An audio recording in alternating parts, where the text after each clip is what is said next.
Vorrei parlarvi di 3 progetti di ricerca che sono interrelati fra di loro e sono finanziati dallo schema ricerca di base dell'Università di Verona e dal Piano Nazionale della Ricerca 21-27. Tutti e 3 gli ambiti di ricerca riguardano in particolare l'ambito di analisi delle società inclusive, il Piano di Ricerca Nazionale, con particolare focus a uno degli elementi chiave della società inclusiva, ovvero l'uguaglianza di opportunità. Il ruolo che certe politiche pubbliche e dell'istruzione hanno sull'uguaglianza di opportunità e sul livello di opportunità offerte al mercato del lavoro per tutti coloro che sono trattati da queste politiche e specialmente per i più piccoli e per i bambini. Il progetto ha un'enfasi specifica sulla disuguaglianza. Non tutte le disuguaglianze del mercato sono, come dire, accettabili, se vogliamo, soprattutto quelle disuguaglianze che permeano non tanto da fattori scelti all'individuo, ma quanto dal contesto che l'individuo sperimenta nel luogo in cui vive, nel luogo in cui è cresciuto e, per andare indietro nel tempo, dalla famiglia che lo ha educato e cresciuto. Poiché manca una vera leva di controllo da parte degli individui su questo tipo di disuguaglianze che non dipendono dalle proprie scelte ma dipendono dal contesto che hanno sperimentato in un momento della vita in cui non potevano scegliere, per esempio la giovinezza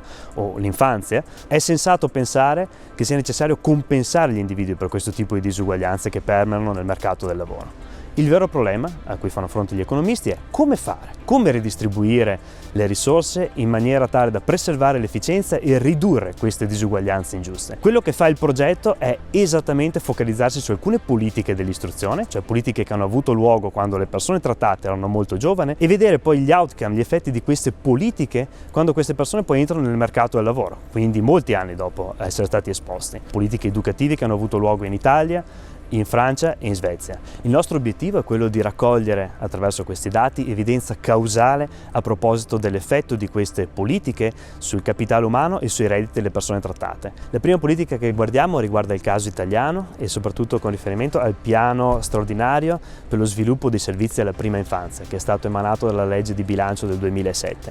Cosa prevedeva questo piano? Prevedeva di ampliare l'offerta di asilo nido a livello comunale nel territorio italiano nell'arco di circa 10 anni. Il secondo guarda il caso francese invece e in particolare l'école maternelle, quindi bambini di età 3 a 6 anni. In questo caso la politica di interesse corrisponde ad un piano nazionale che è stato portato avanti negli anni 60 dal Ministero dell'Educazione e ha provveduto questo piano a creare un'espansione del numero di istituti che fornivano servizi di école maternelle ai bambini di età 3 a 6 anni. La terza politica si inserisce ancora nel percorso educativo dei bambini e riguarda essenzialmente bambini che sono alla fine della scuola elementare, dai 10 ai 14 anni, e in questo caso riguarda il caso svedese. A cavallo degli anni 60 c'è stata un'importante riforma del sistema educativo che ha aumentato di 2 anni la durata della scuola dell'obbligo e ha uniformato il curriculum tra tipi di scuole, quindi abolendo essenzialmente la scuola di formazione verso una carriera unificata per tutti gli studenti. La prima cosa che osserviamo è che queste politiche hanno un impatto che è essenzialmente distributivo. Qualcuno guadagna, qualcuno perde. In media l'impatto scompare. Cosa significa? Significa che se non viene valorizzato questo aspetto, la politica tende a essere rifiutata, cioè tende a essere economicamente non conveniente dal punto di vista degli outcome futuri.